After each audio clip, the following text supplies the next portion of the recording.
Hey,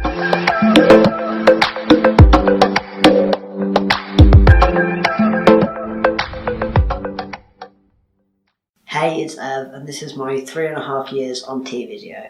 It's a bit late because I was actually 3.5 years in May, but most of the changes, if not all of them, applied back then anyway. First, just to talk about my issues with my T levels, because I have been having issues again. In the past they were really high, which I won't get into that whole story, but now I'm back on gel and my levels have been too high again, but only like slightly too high. I think they're around 30. Different countries use different measurements, but here in the UK, I'll put on screen what they were. And that was over a month ago that I found out they were too high again. Having high T levels that are over where they should be can be quite unhealthy and can be dangerous. My GP sent the results off to the gender clinic and hasn't heard anything back. I've contacted the gender clinic. I'm with London, Tavistock and Portman, the adult Tavistock clinic, and they haven't responded to my GP, so I contacted them to make sure they have got the results, and basically they said yes, they've seen the results and they'll get back to me whenever they get back to me, which I think is quite bad because it's been over a month and they know my levels are too high, but they haven't told me to lower my dose. I've ended up having to just lower my own dose, and I've let my GP know that I've done that, and she's fine with it, but really an endocrinologist should have told me to lower my dose and took charge of that situation rather than me doing it, because I'm not qualified to decide what my dose is. That's kind of the whole point of them having that job. But yeah, basically it's just because there's not enough gender clinics in the UK. There's just too many trans patients and not enough clinics to deal with them, so a lot of people end up not getting like basic care that they need. This situation really isn't an extreme example of that. A lot worse happens to other people, so I know I'm quite lucky. I'm also lucky that my GP didn't take me off of testosterone until the GIC got back to me, because in the past I had a GP that would have done that, definitely. They did that, but then the GIC as well was with a private clinic and they got back to her pretty quickly, so I didn't have to be off it for long. But yeah, basically I've put my own dose down from 2 pumps a day to 1 pump a day, which before I was on injections was the dose I was on. So when I wanted to switch back to gel, I don't really know why they decided to put me on 2 pumps when before 1 pump was the right dose. So yeah, I should have just been on 1 pump this whole time. So yeah, testosterone and body changes that I've had since 3 years on T. Firstly, weight gain and body fat redistribution. In the past, I've thought that I've had body fat redistribution finally from T, and then I've realised that I was just sort of naturally fluctuating with my weight, and when I lost weight, I thought it was moving from my hips, but then I put it back on and it would go back to my hips. But this time, I've put on weight. I'm like the heaviest I've ever been, and a lot of it started going to my stomach. I think even though I've gained weight, I am starting to look a bit straighter rather than as curvy, but still a lot of it goes to my hips and thighs, and it's still something I'm dysphoric about. It's definitely not where I want it to be, but I think it has started happening a bit. I can put in some pictures of that too.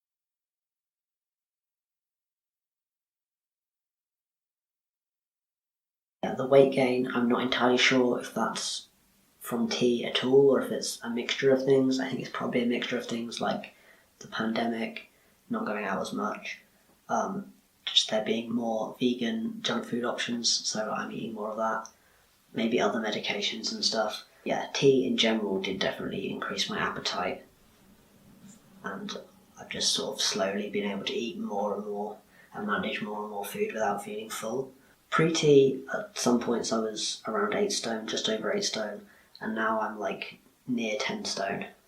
Basically, I used to fluctuate between just over 8 stone to just over 9 stone and back and forth, but this time I sort of kept gaining more and more until I was just over 10 stone at my heaviest, and now I'm back down to just under 10 stone. Probably the biggest update would be my facial hair. It's still been increasing. The progress did slow down a lot, but it is still like slowly creeping up on my cheeks. It kind of goes up there and it's starting to go up there as well. And it just grows in thicker around the whole thing. I did shave the sides down to stubble a few days ago, and I'm growing this bit out. I don't really know what to do with my facial hair. I'm not great at like shaping it. Sometimes I am, but a lot of the time I mess it up. But yeah, I'll put in some pictures of that as well.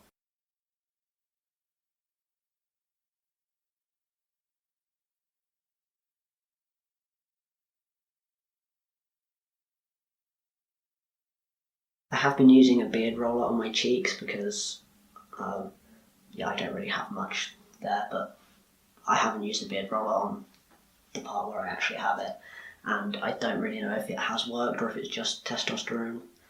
It might have been that I've had more progress recently because my T levels got too high again, and I assume the higher your T levels are, the more likely you are to grow facial hair. I'm looking at myself in the mirror whilst I'm talking about my facial hair, so I know what I'm pointing at. My mum says that my shoulders have got broader and like my legs are less skinny and stuff. I'm not muscly at all, but I am just generally less like tiny.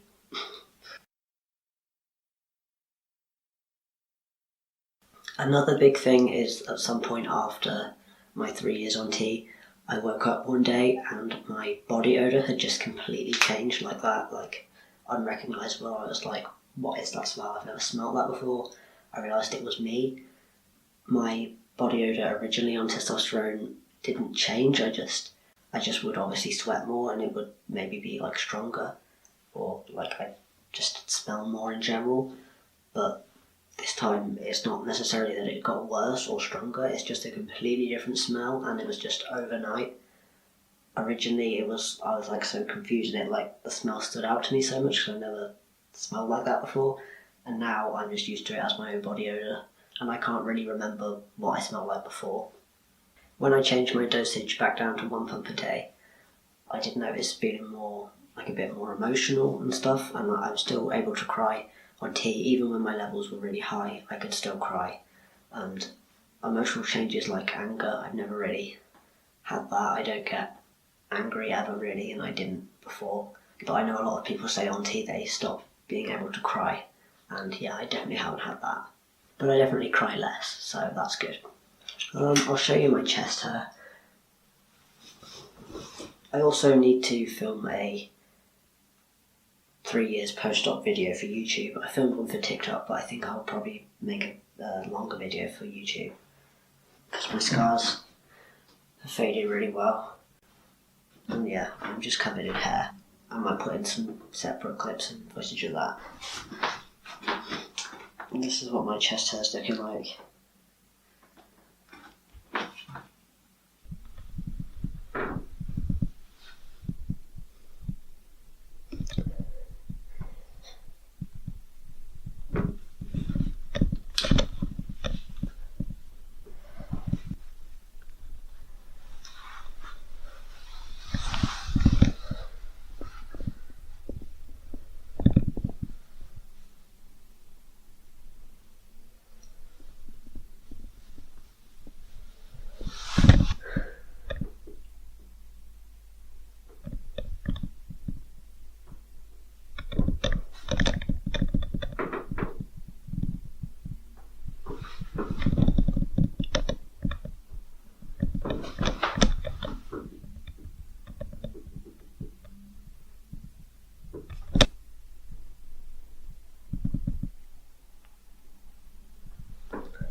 But yeah, that's pretty much all I have to say. I'll add some bits in, obviously, and hopefully you've enjoyed this video.